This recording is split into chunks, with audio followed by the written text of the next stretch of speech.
Welcome to this video on S2. Today we're going to look through the October 21 paper. Now, just before we get started, just double check through here. You can see sufficient method or sufficient work in to make your methods clear.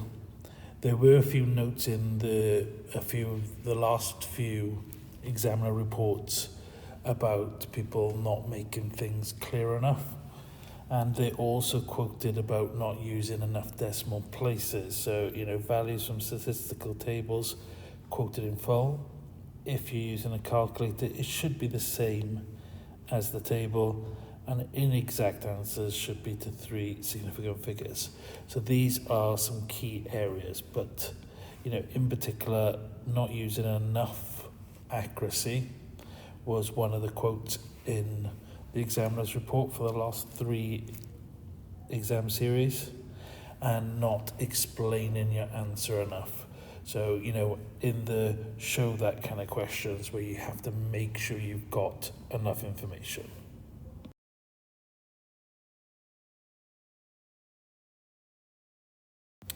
So in this question, you can see that we have 35% of people who buy eggs do not buy free range.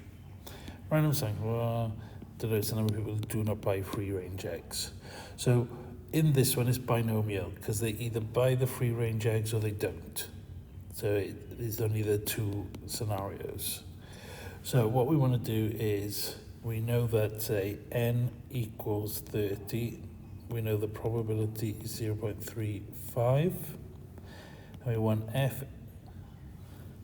So the probability that f is greater than or equal to 12, which is 1 minus the probability that f is less than or equal to 11.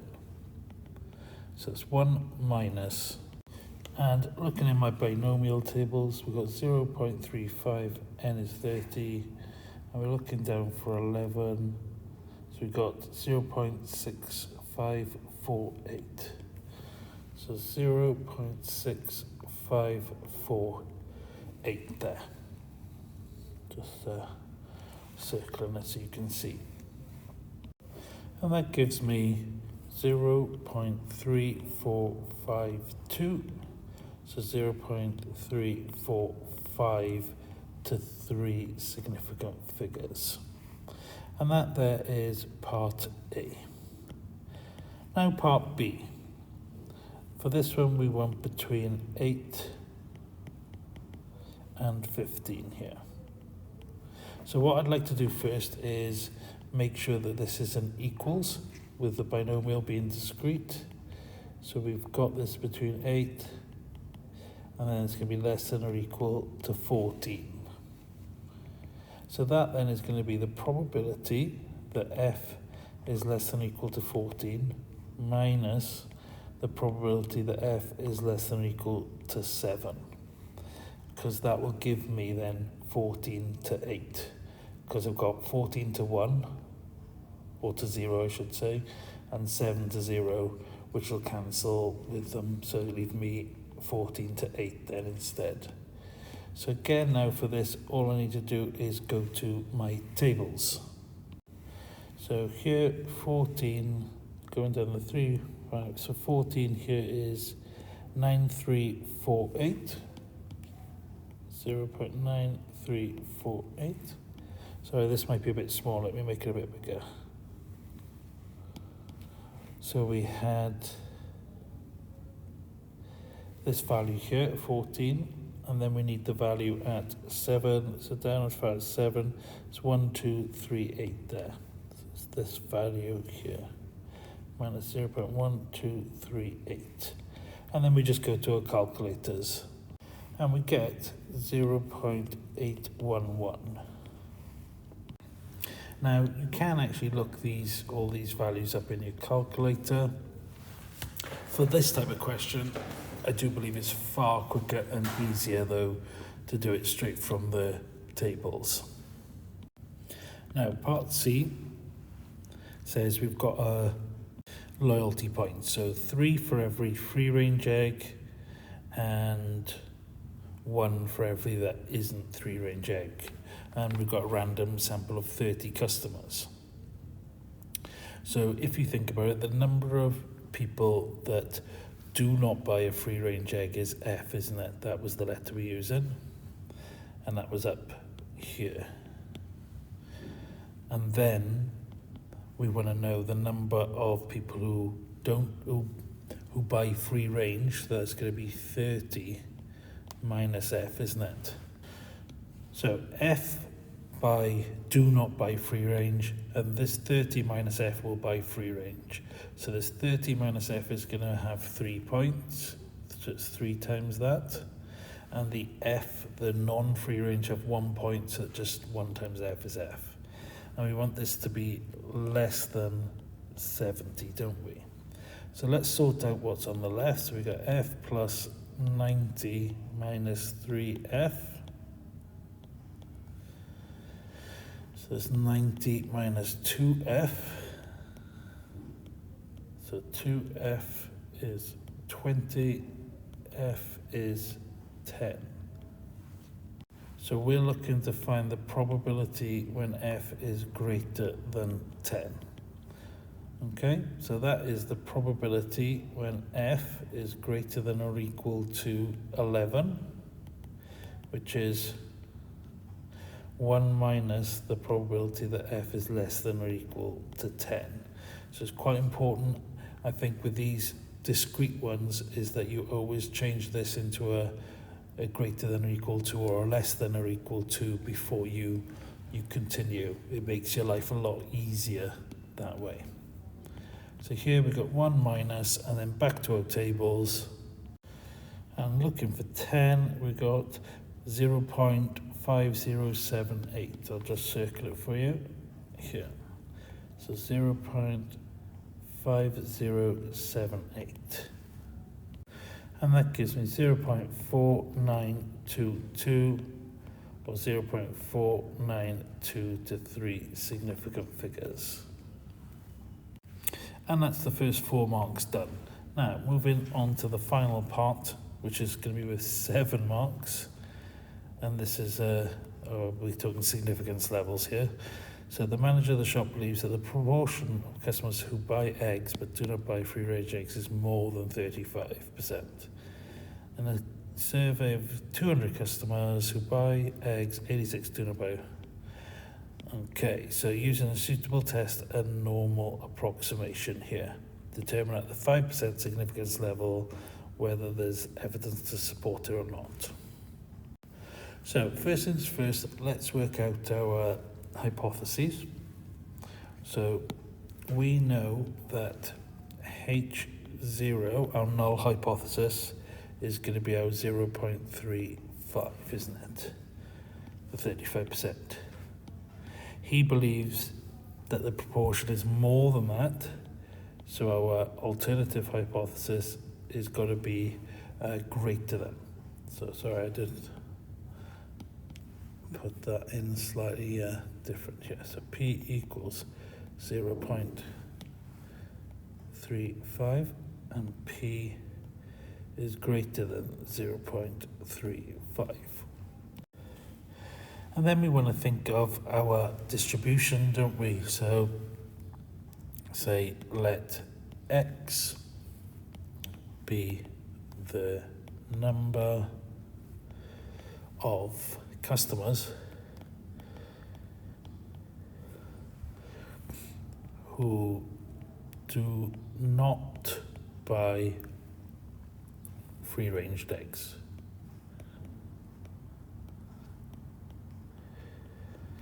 And that's just because that's obviously what we are looking at, isn't it?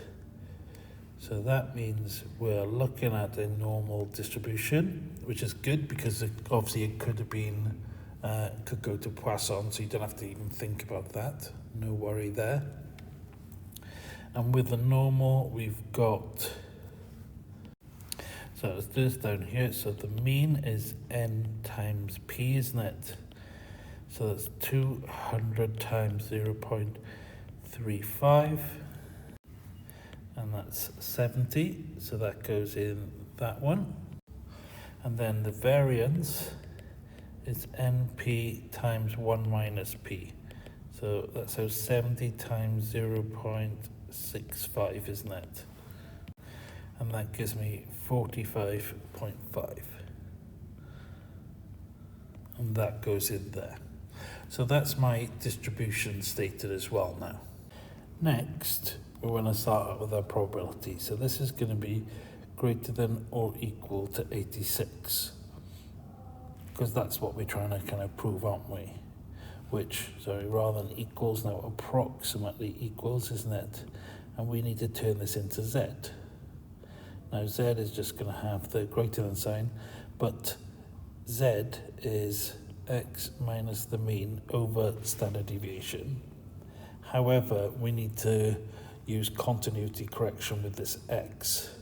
So that means that it's going to be greater than 85.5 minus the mean, which is 70, over the standard deviation, which is the square root of 45.5. That's what we're looking up. And this is quite important, to remember. It's one of the common mistakes that people forget. Okay? And it's very, very simple. If you're unsure, think of it on the, a line.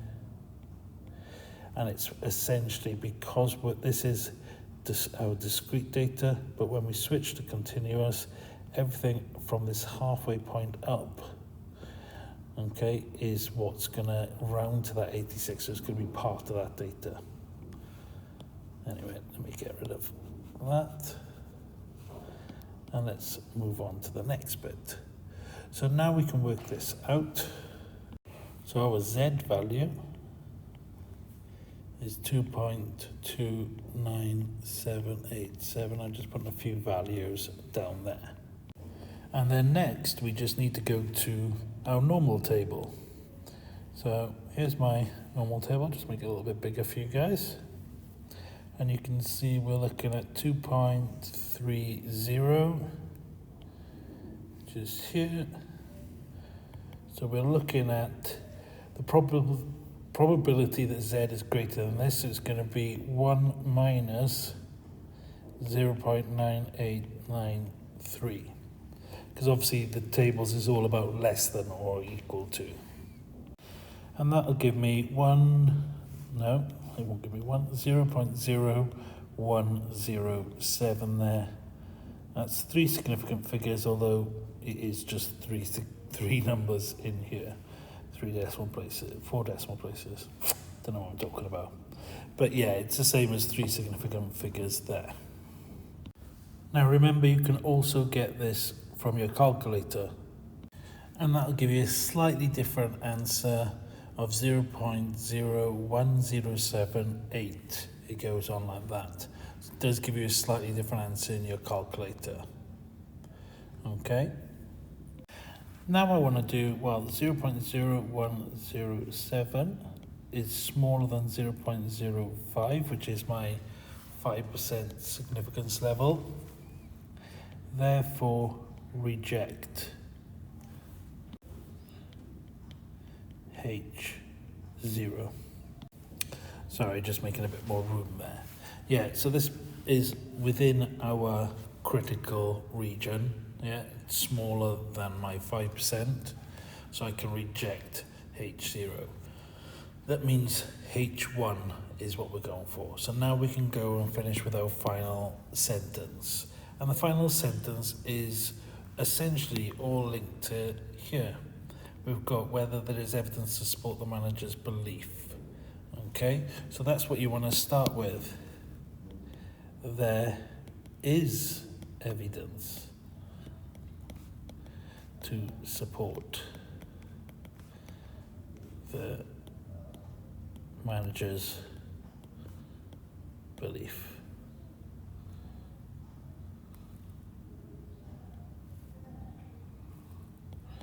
Sorry, I had to think about how to spell belief then.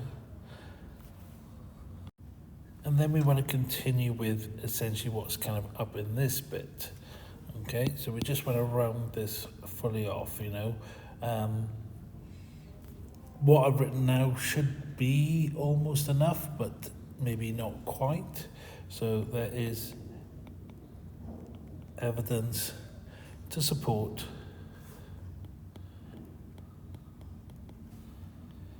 that the, let's have a look, proportion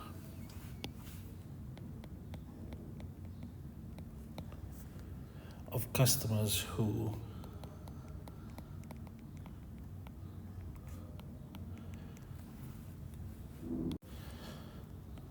do not buy free-range eggs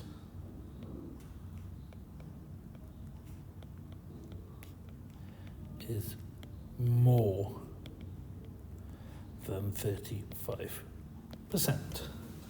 So all we're doing is putting into words what's happened.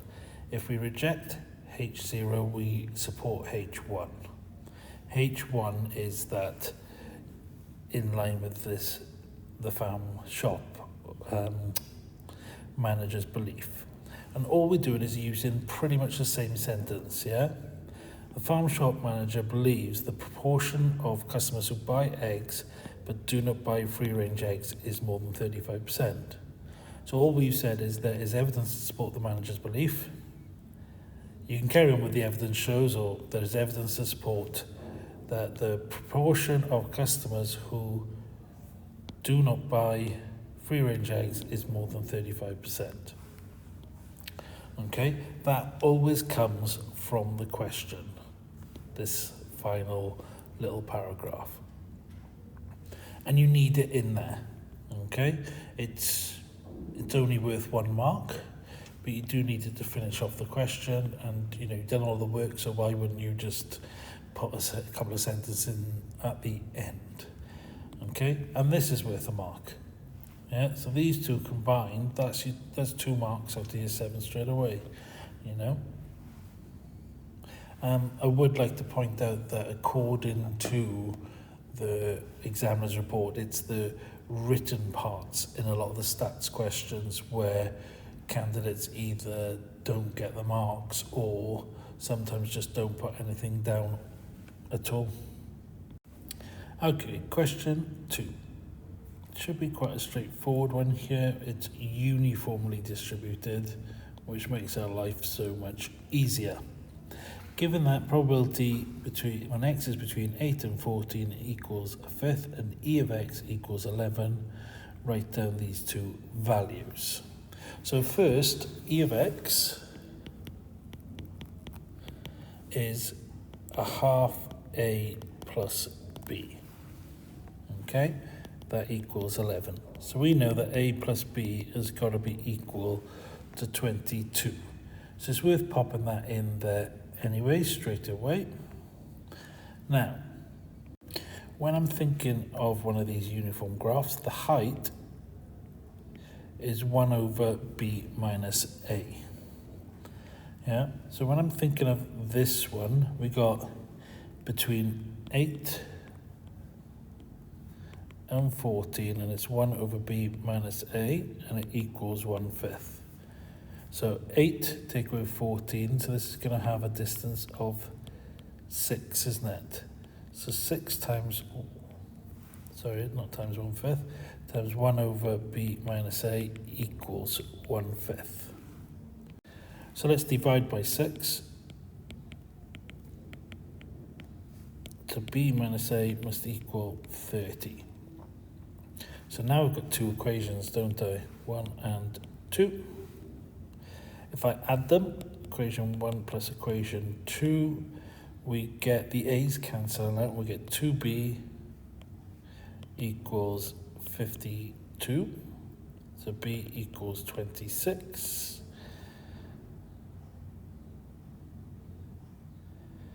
Okay, and then that means that a is going to be a negative number, isn't it? So a plus 26 equals 22.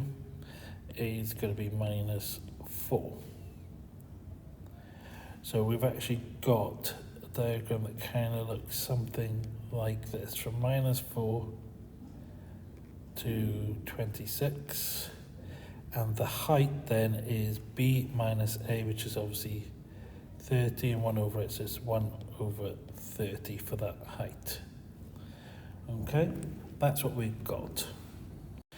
Now, alternatively, if again I think of the diagram, okay, currently we go, say, 8 here to 14, and 11 is going to be our central value. Okay, so what I can do, and we know that the area here is 1/5, don't we? So what I can say is, well, this is a distance of 6, and that's worth 1/5. Therefore, my total distance has got to be 6 times 5, which is 30. Okay, but when I'm looking for my middle number, well, 30 divided by 2 is 15. So we want 15, except for we know that 15 isn't the middle number, 11 is. 11 is the middle number, so we want 15 either side of it. So 11 plus 15 gives me 26. So I can extend this up as far as 26. And 11 minus 15 is minus 4. So you can extend this down as far as minus 4. So that's another kind of way of visualizing what's happening. Knowing what that total distance needs to be and what your middle number is just means that, you know, you can work out then how many each side of it you need to go. So that's another option for working out your A and B here. And don't forget, if this has a total length of 30, then the height is going to be 1/30 for it to, basically for it to total an area of 1, isn't it? And here we have a slightly better sketch of it. So let's get back on with part A. Probability where x is greater than 14. So that is going to be the area. So, you know, if you think again, I'm going to do the sketch roughly here. We got up to 26, we're thinking of 14, and it's greater than, we want this area here. So 26 minus 14 is going to give me 12, isn't it? So 12 times 1/30. So it's going to be 12/30, which we can then simplify, which is 2/5. And then part B, we've got 6x is greater than a plus b. So let's start off with the a plus b. So 6x is greater than, now a is minus 4 and b is 26. So that's 22, isn't it? So the probability that x is greater than 22/6 or 11/3. So again, I like to do a very, very quick sketch. So we're looking at 11/3 greater than all the way up to that 26. So what I want to do here is I want to do 26 minus 11/3 multiplied by my 1/30 for the height, and this gives me 67/90. So that's A and B done. Shouldn't be too difficult with that. A and B done for part 1, wasn't it? Now part 2 is not linked to the first one. We've got now a strip of pasta 45 centimeters long. She cuts the strip of pasta at random at a randomly chosen point into 2 pieces. The random variable s is the length of the shortest piece of pasta. Write down the distribution of s. So our distribution s, which is a uniform distribution between 0 and 22.5. Because once it's above halfway, then it's a longer piece, not a shorter piece. So that was part A there. Part B, calculate the probability the shortest piece of pasta is less than 12 centimeters long.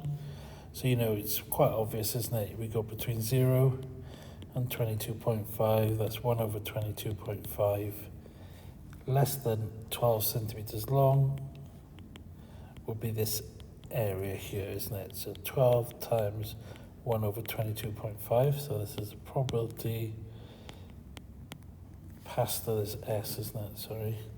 S is less than 12. And that gives me 8 over 15. Now, part C is going to be probably binomial by the looks of quick glance here, because now we've got a number of strips and we're going to use a probability that we just used. So we're using this probability here, but we're just using it as, probability. So just P equals that 8 over 15. N is going to be 20, isn't it? And essentially X is going to be 6. And that's what we're kind of looking at. So it's just now, binomial. So calculate the probability that there are exactly, so probability exactly 6 strips.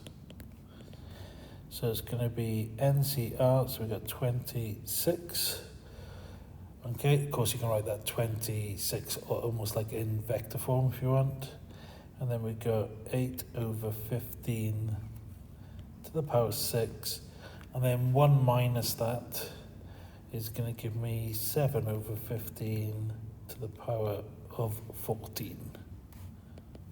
And then to my calculator, and we get 0.0207238 and so on, or 0.0207 to 3 significant figures. And just worth pointing out, this end part, this kind of style is quite common. Okay, quite a common style.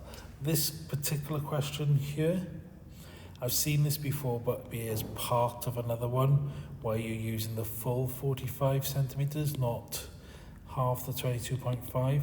So you do need to be careful with that. If you're using the full 45 centimeters and you wanted less than 12, it would be between 0 and 12, and then 33 and 45, because you'd have 12 at the other end. So it's just something to be aware of. So you can see it's got a capital F, so it's cumulative, nice and easy kind of question, this by the looks of things in the beginning anyway. And if I substitute 3 in, that should equal a probability of 1. So F of 3 is going to equal 1. So that's what we're doing. F of 3 is A, B, 3 cubed 26, so 27b minus 81 plus 1, and that totals 1.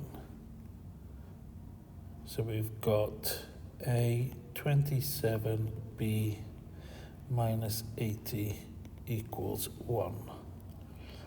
So we're also going to need to find out what A is, aren't we? So substituting in at the other end, the lowest value 0 should equal 0.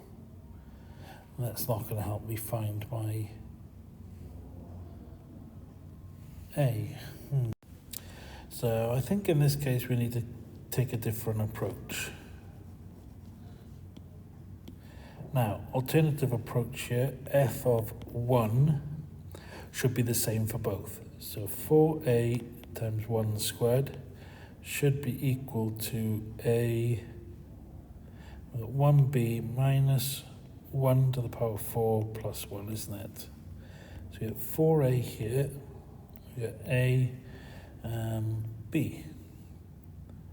Therefore, B must equal 4, there, as required.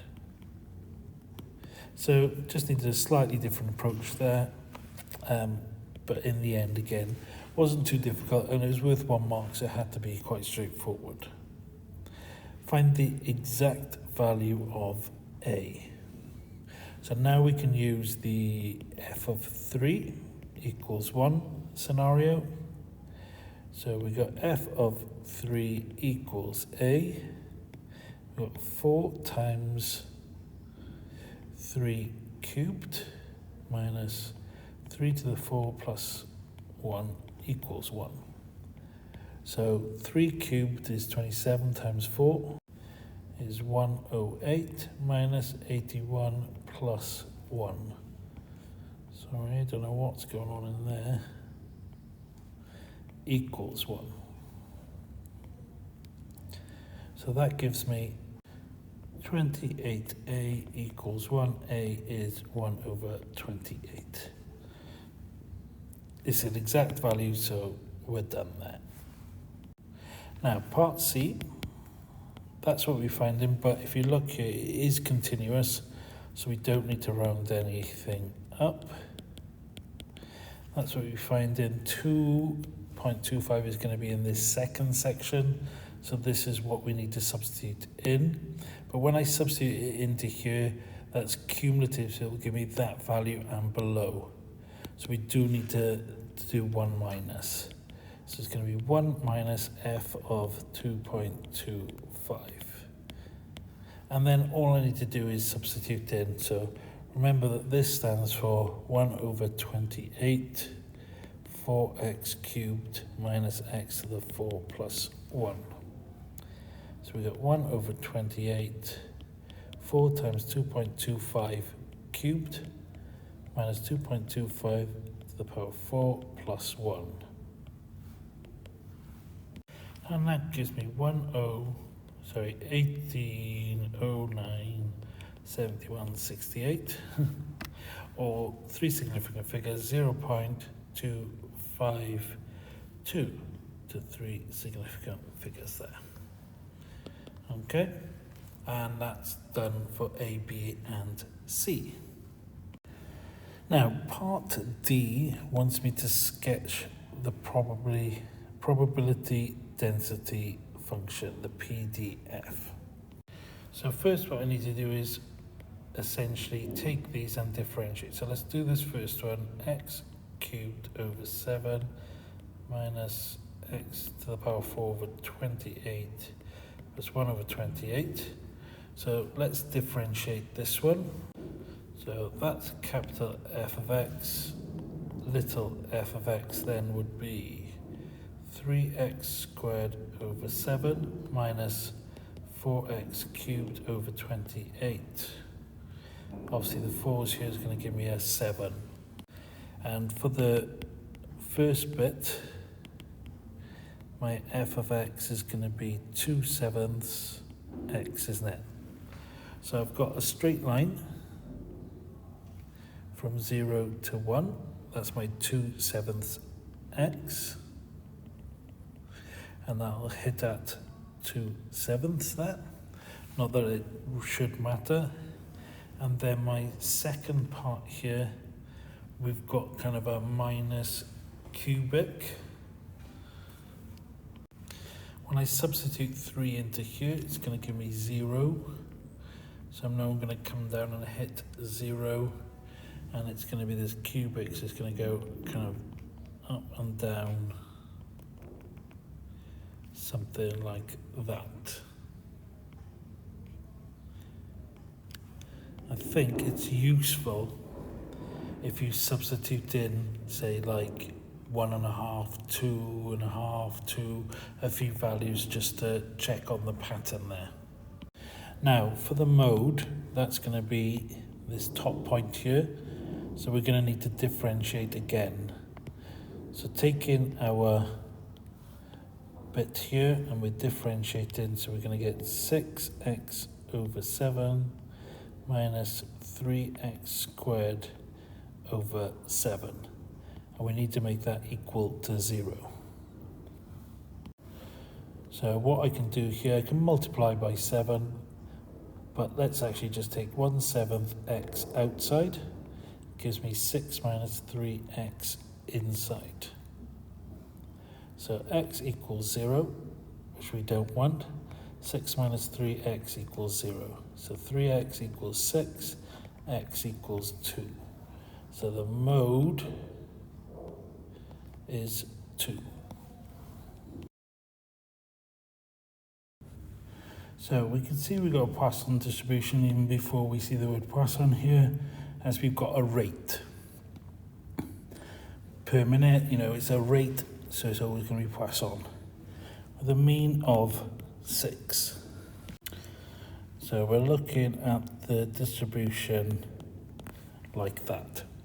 So we want probability when x equals 10. Now, don't forget our formula is e to the minus lambda, lambda to the power x over x factorial. So that's going to be e to the minus 6 times 6 to the power 10 over 10 factorial. It's also worth noting that this is given to you in the formula booklet. So you don't, need to remember it if you do forget. And that should give me 0.0413 to 3 significant figures. And there's an obvious mistake. I can't believe I did that. It's a 10-minute period and it's 8 cars and I just wrote 10 in. Imagine how easy it is just to make that stupid mistake there. So we've got 8 is what we're looking at. So minus 6, that's still the same, 8 and 8 there. And that gives me 0.103. I can put down a few extra values if you want, before you do your rounding. But there we have it, 0.103 to 3 significant figures. So part B, we want the smallest value of n, the least card, right, so we're looking at the probability where x is greater than or equal to n, and then that value is less than 0.05. And this is pretty much where a lot of people would have gone wrong. So when I've got a greater than, I want 1 minus the less than. So 1 minus the probability that x is less than or equal to, and then I need to take 1 away from n. So n minus 1. And the reason is, think about this logically, if I had x is greater than or equal to 7, then that's the same as 1 minus x is less than or equal to 6, which is 1 less than this, which is hence n minus 1. Now what I'm going to do is I'm going to take this onto the right side and this onto my left side. So I get 1 minus 0.05, and I get probability that x is less than or equal to n minus 1. So probability that x is less than or equal to n minus 1 is greater than 0.95. So now what I need to do is I need to find the value where of x, which is going to be greater than this 0.95. And looking in my tables, what I can see here is this is that first value that is greater than 0.95, and that's 10. Okay, so what I can now say is that my n minus 1 has got to be equal to that 10, because the 10 is what satisfies this n minus 1. That should be 10, isn't it? Because the probability of x less than or equal to 10 is greater than 0.95. So this is what I've got. Then I add 1, so n is 11. Just write it out this way around. So n equals 11. And I think that's one of the more confusing parts of a question within here. And the funny thing is, that's only part B. I can see why so many candidates did have a lot of problems when they did this paper. Everyone was managed to answer every question in parts, but there were parts of questions where people really struggled. Now, part C, was yet another one that threw up a lot of problems. Our original thing is a 10-minute period, isn't it? With our mean of 6. So for lambda, you've got to think that lambda is 6, and that's over 10 minutes. In here, we need it in minutes. So we want to divide by 10, so 0.6 for 1 minute, or per minute. And that is what's going to help us out now in this part C. So for part C, my lambda is going to be 0.6 multiplied by however many minutes there are. That's what we're trying to find. So this is the probability that no cars enter the park, and it's got to be less than 0.05, where I said X, maybe we change this to Y for this one now. So Y is 0.6m, like that. So this is my kind of setup. And then we're going to substitute 0 in, so it's going to be using the formula e to the minus lambda multiplied by lambda to the power x, or y in this case, over x factorial. So that's actually giving me e to the minus 0.6m is less than 0.05. So what I want to do here is I want to take logs of both sides. Doesn't matter what the base is, but the base e would be the most preferable in this one. So maybe we don't even need to take logs of both sides, but I'm going to take logs of both sides rather than use the formula, because I just find it easier to think that way.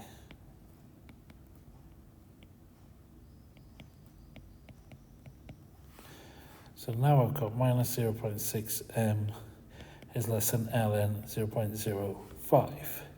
Now when I divide by a negative number, I'm going to change the direction of my inequality. So I'm dividing by the minus 0.6. So I get ln 0.05 over minus 0.6. This is giving me 4.99. Therefore, m has got to be 5, isn't it?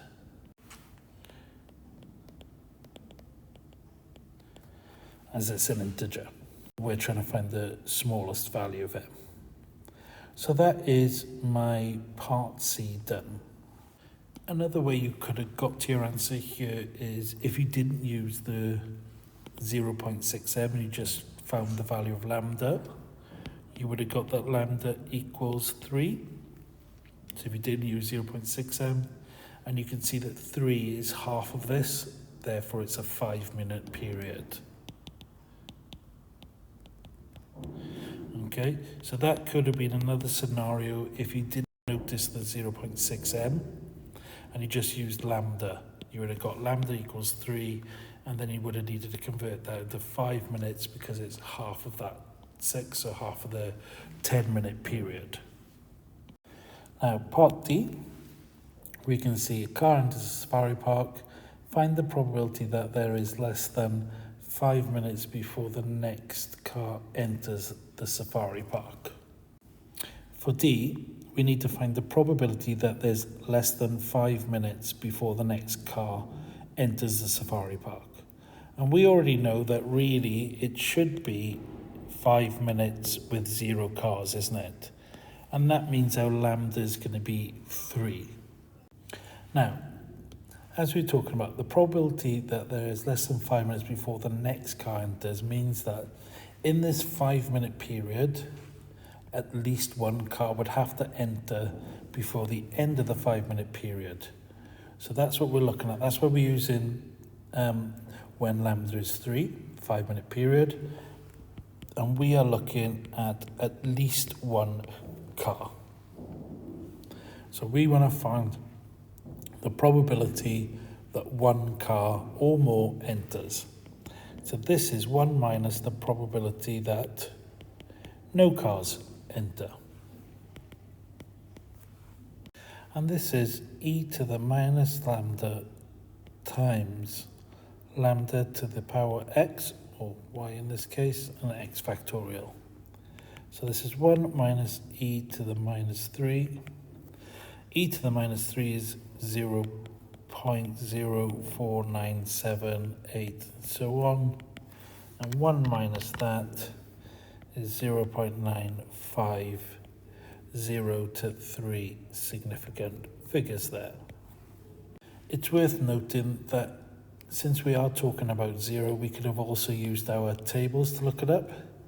So here we are for 3, and you can see that there's that value for 0, which, while it's not as large as this one in terms of the number of decimal places, 0.0498, 0.049, and that was obviously rounded to 8. So, you could use the tables, just lose slight accuracy, but it should be fine within the question. Now we're on to part E. So it's given that problem, given that 15 cars entered Safari Park during a 30-minute period. Okay, find the probability that exactly one car entered in the first 5 minutes of the 30-minute period. Now, first I'm going to work out that 30-minute period. So I've used X, Y, let's use W. 15, and in this case, my Poisson is every 10 minutes, isn't it? So 30 minutes is 3 of those, so the Poisson, or lambda, has got to be 18. So we've got e to the minus 18 times 18 to the power 15 over 15 factorial.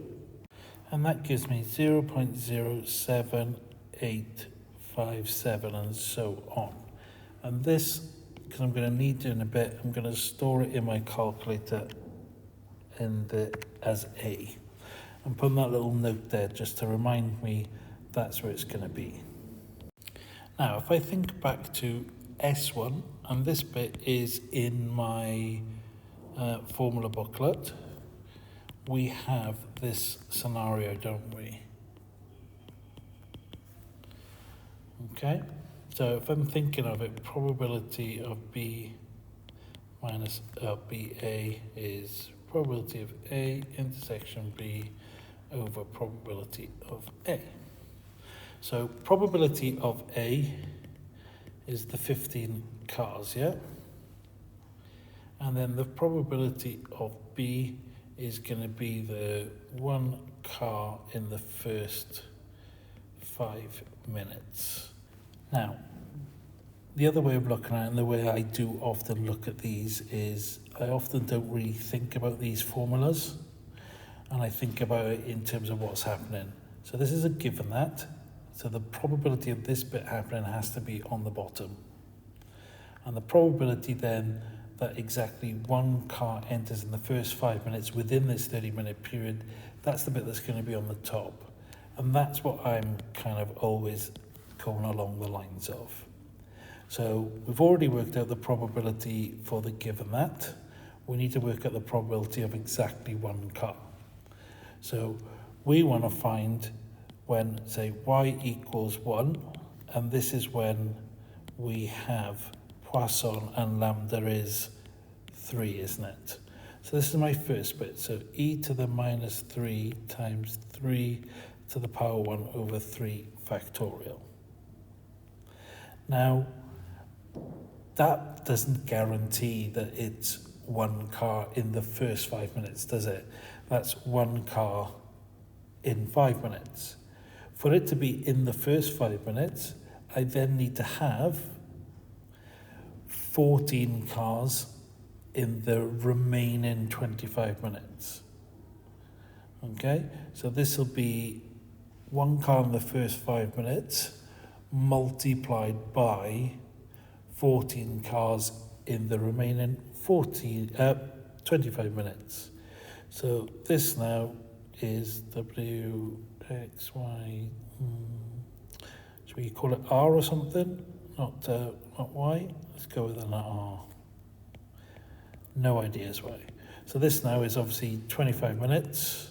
So 3 is 5 minutes, times by 5, 15 now for Poisson. So we've got, and this is going to be the probability that r equals 14, which is e to the minus 15 times 15 to the power 14 over 14 factorial. And this is pretty much what we should have. So my probability in total now is going to be this times 3 over, sorry, this is 1 factorial, isn't it? So it's just going to be left like that. Don't need the over bit. Good job on checking as I go along. That's times by e to the minus 15 times 15 to the power 14 over 14 factorial, and all of this is over my 0.07857, which is the value up here. And then I just want to go to my calculator and stick this all in. And we get 0.1947 there, four decimal places, or 0.195 to 3 significant figures. I've got to say, this question has been, one of the more challenging ones I've done for a while, in that there's a lot of work and none of it's that nice or straightforward, super straightforward, is it? Part F, he selects a 15-minute period. So let's go with A for Aston. Poisson, 15-minute period is 9, isn't it? 3 lots of 3 there. So that's what we've got, and we're testing at the 5%, so 0.05. And he thinks it's going to be more than 6. So that top end is going to be where we're looking at. So we actually want to look at 1 minus 0.05, so 0.95. That's what we're looking at. So we want our table. Just get it in there. And we're looking at that 0.95. So looking at my table here, we've got, sorry, that's way too big, 95. So we're looking at this one and this one.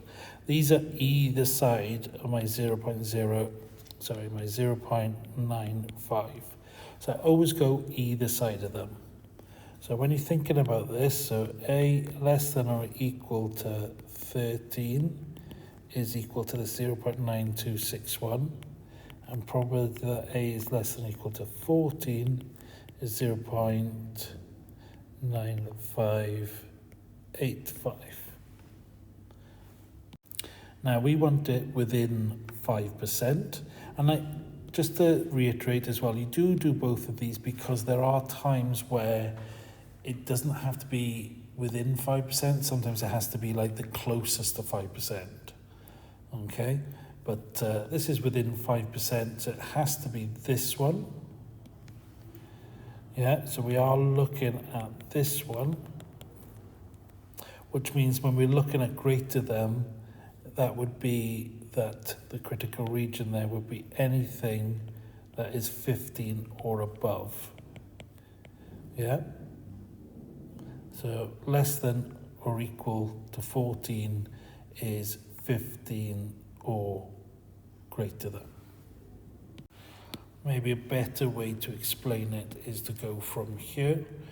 And I'll do both of them just to kind of show you, but if I start off with this one, and let me just take the table out of the way there.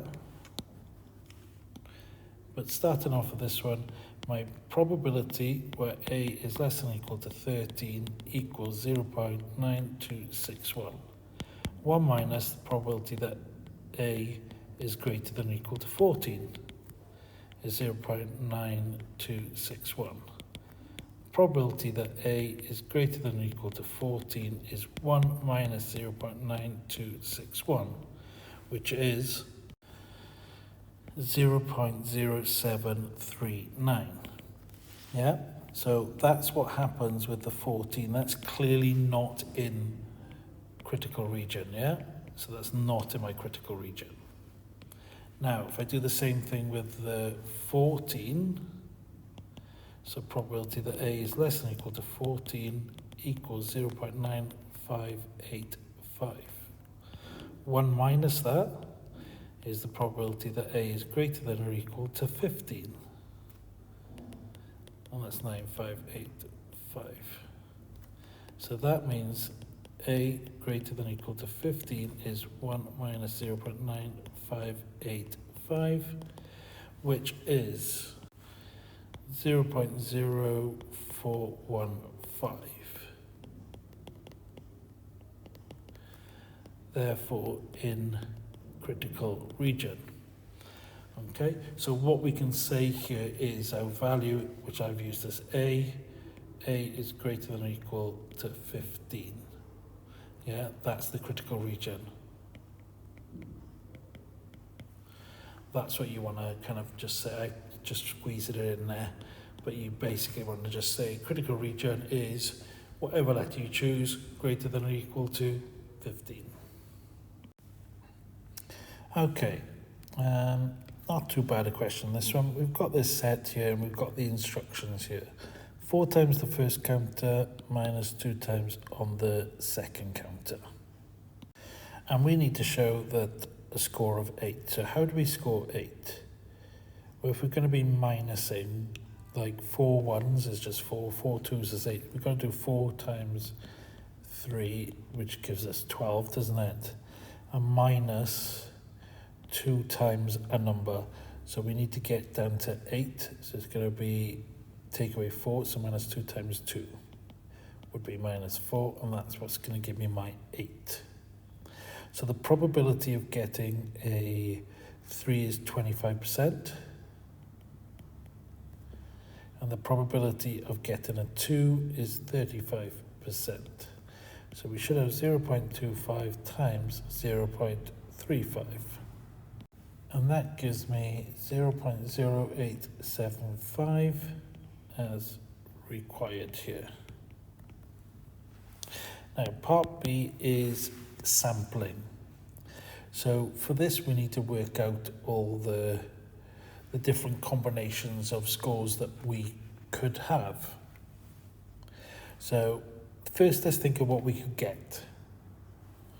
We could have a 1 and a 1, which will be 4 take away 2, so that's going to be 2, isn't it?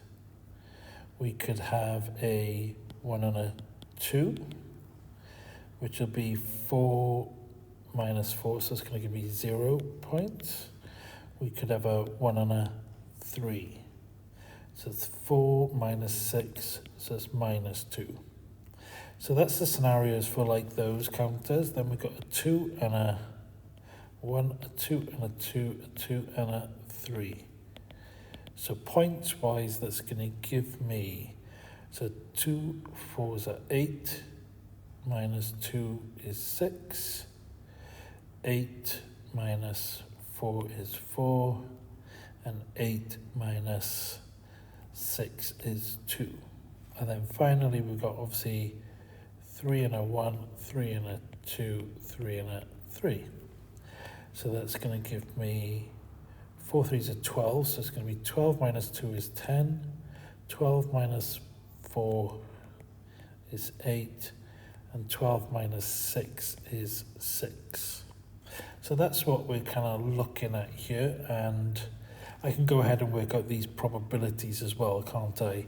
You know, the 1 and a 1 is 0, it's very small, isn't it? 0.4 times 0.4. And the 1 and the 2 would be 0.4 times 0.35, and so on. Now, let me just do a bit of moving around. And sorry, I just made them a little bit smaller. and 0.4 times 0.25, and so on all the way down here. And that'll give me a set of probabilities. So 0.4 squared is 0.16, and we got 0.14, and I'll just fill the rest in now. And here we have it, nice, neat and tidy. But we have to have a sampling distribution. So that's where we need to look down the points. So we've got them started at -2. So again, now I need another table. And in this table, I need to work out my values. So we've got -2, we've got 0. When I go down, we get 2, 4, 6, 8, 10. 2, 4, 6, 8, 10, like that. But what I do want to do is I want to make these just a little bit more spread out. So I want 10 towards the end. 8, 6, 4, 2. Something like that. And then what I want to do is I need to fill in my values, don't I, for my x's. So, you know, underneath now, this is going to be like my probability section. So I only need 2 lines. Don't know why I've done such a big table here. And it's going to look something like this. Obviously, you guys can make it look a little bit better. I think sometimes a little bit easier doing it in person. Right, that's fine for now. So that's my probability. I'll also get rid of that later. So -2 is only one way to make -2. So that's the probability of 0.1. 0 is only one way to make 0. So that's my 0.14. 2, there's 2 ways of making 2. So I got 0.16 and there's 0.0875. So 0.0875 plus my 0.16, and that gives me 2475, so 0.2475. Now looking at 4, there's only this one way, so 1225, 1225. Looking at 6, 2 ways of making 6, so 0.14 and 0.0, so 0.0625 plus 0.14. That gives me 2025, so 0.2025. Obviously, that's not the way to say a decimal number. I'm just remembering it as I go along. 8, we've only got the one way of doing it, 0.0875. That was from part A, wasn't it? And 10, we've got 0.1, like so. And that then should be my distribution. And you can double check by totaling this and just making sure that it does equal to 1. So this now is, part B done. All that's left is part C, find his expected score. So remember, the expected score is just the the value of x multiplied by the probability, plus the value of x multiplied by the probability. So I just want to multiply these and add them up. Okay, so very straightforward. So I'll just do a couple here, just as an example, plus 0 times 0.14, plus all the way up to 10 times 0.1.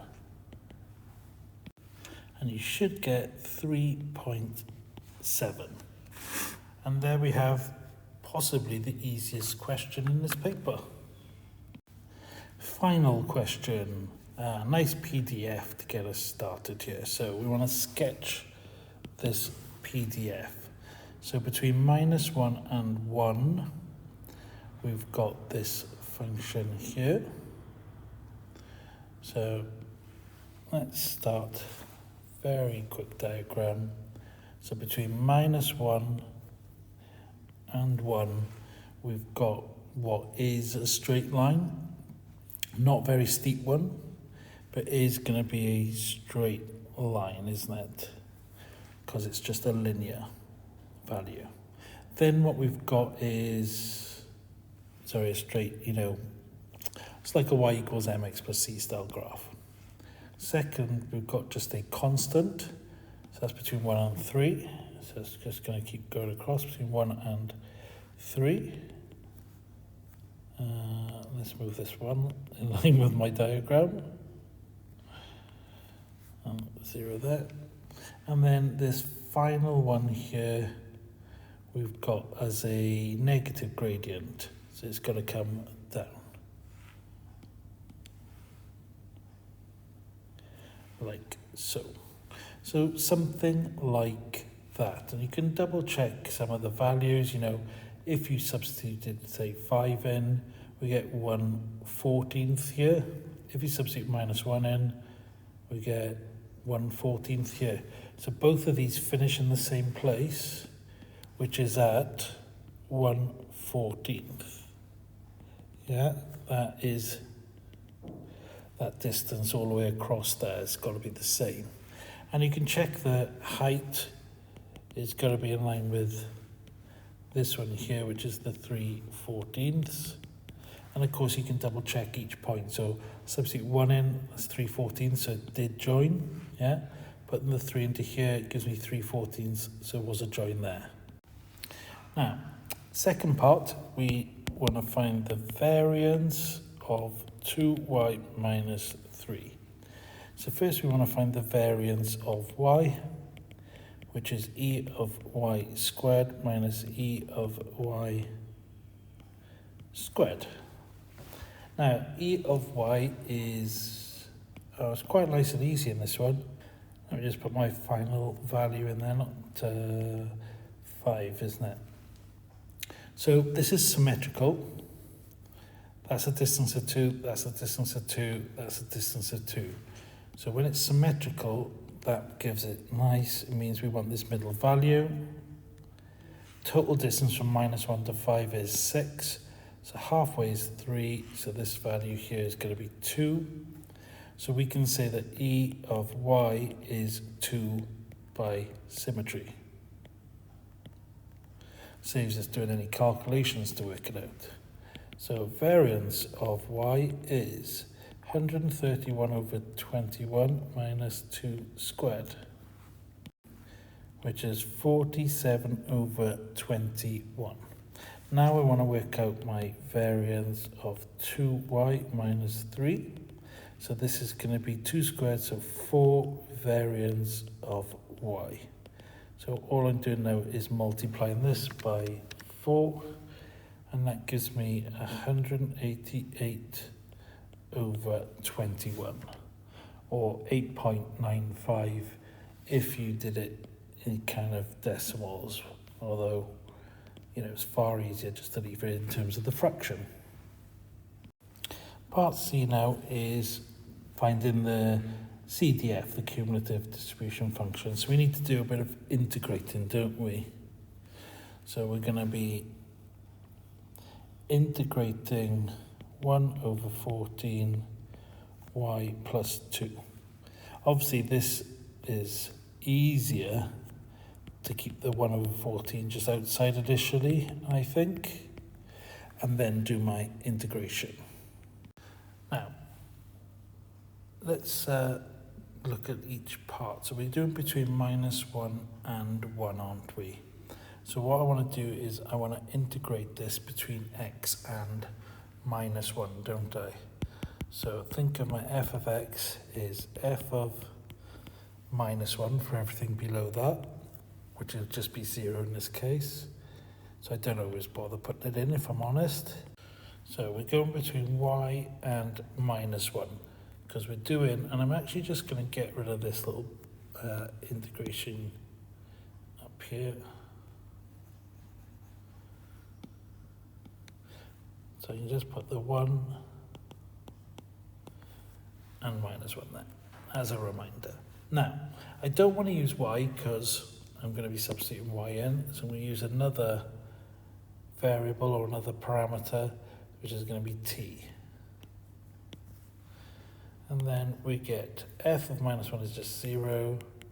114, we get t squared over 2 plus 2t. That's between y and minus 1.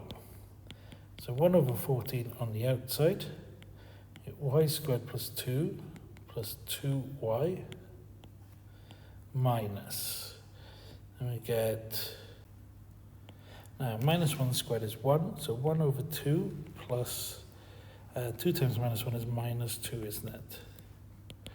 So keeping the 1 over 14 outside, we get y squared over 2 plus 2y minus, no, it's going to be plus, isn't it?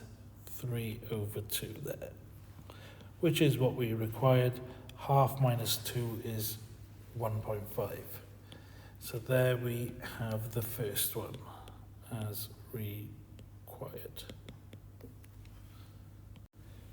Now, part D wants us to continue and find the rest of the values. Now, for the next one down, between 1 and 3, we're going to be looking at our f of x.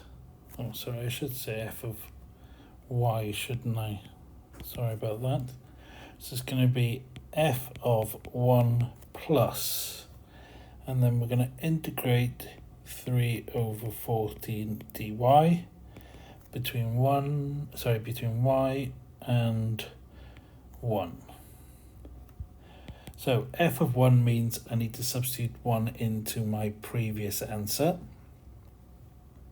So I'm going to work that out on the side here.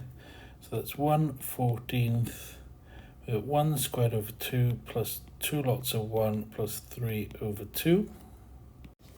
And that's 4 over 14 or 2 over 7. So 2 over 7 plus 3 over 14 y. No. Done this again, haven't I? Same as earlier. I always forget going on to a new page sometimes, a new bit when I've taken everything off. This is a kind of mistake they do sometimes, which is sometimes why the other method could be a little bit better. But yeah. So that's t. So 2 over 7 plus 3 over 14y minus 3 over 14. So it's 3 over 14y plus 1 over 14 there. Alternatively, I could take a 14 out. 1 over 14, 3y plus 1 might be a nice way of writing it, similar to what's already there for the PDF. Now we're on the third section. So we got f of 3, isn't it, for everything before it, plus integral between y and 3. We want 1 over 14. I might take that outside. 6 minus y. So f of 3 is substituting 3 into here. 3 3s are 9, 10, 10 over 14, or 5 over 7. So 5 over 7 plus 1 over 14, we get 6. Literally every time, isn't it? T dt. So we get 6 t minus t squared over 2, and between y and 3. So 5 over 7 plus 1 over 14. 6y minus y squared over 2 minus, and we got 18 minus 3 squared is 9, so 9 over 2. That gives me 1 over 14 times 6y minus y squared over 2 minus 1/4. So for this one, I'm going to get rid of the brackets. So 6 over 14 is 3 over 7y minus y squared over 28 minus 1/4. And that, of course, is between 3 and minus 5.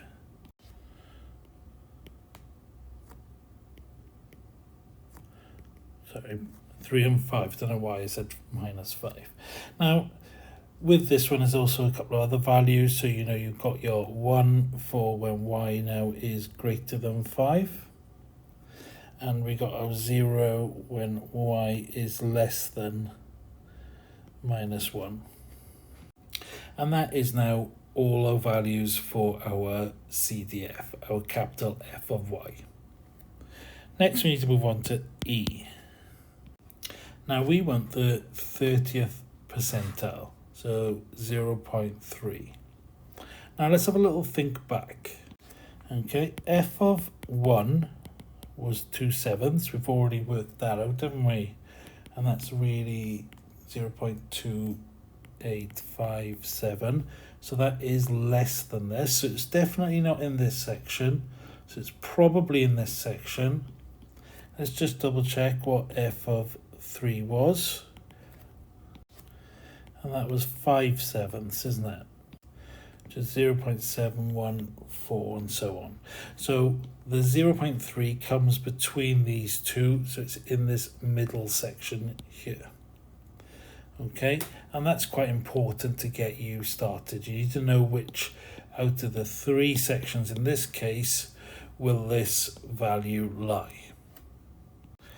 So 1 over 14, 3, now instead of y, I'm going to call it P30 for the 30th percentile, plus 1 equals 0.3. Okay, and you can use any letter you want, but just so that you know, kind of know. So 0.3 times 14, start us off with 4.2 there. On the right, 3p30 plus 1.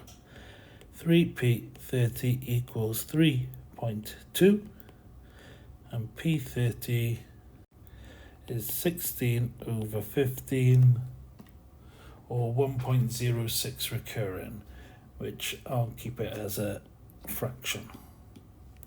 Okay, very straightforward, that bit. You just need to know which section it's in, and you do that by looking at your limits. Okay, you know, in this one, you know, obviously, like I said, up to 1, so up to the end of this we only got up to here. Up to the end of the second one here we got to this point. And then part F, just keeping our CDF here. So part F gives me probability when 4y is less than or equal to 5, given that y is less than or equal to 3. So this is y less than or equal to 5 over 4, given that y is less than or equal to 3. Probability that it is less than or equal to 5 over 4. So 5 over 4 is 1.25. It's going to be obviously in this section. So I want to substitute 1.25 into here. So 3 times 1.25 plus 1 divided by 14. And I get 19 over 56. And then less than or equal to 3. We've already done that before. That's 5 over 7.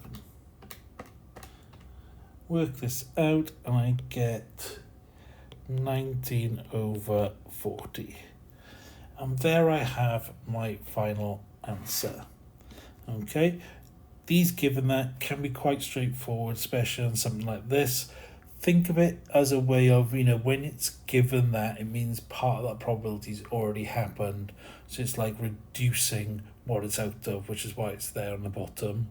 And this is the probability that it happens, which if it's within it, you know, it's nice and easy in this kind of case, you know. Yeah, so let me know what you thought of this video. I do apologize for a little bit of rambling as I've done in this particular one.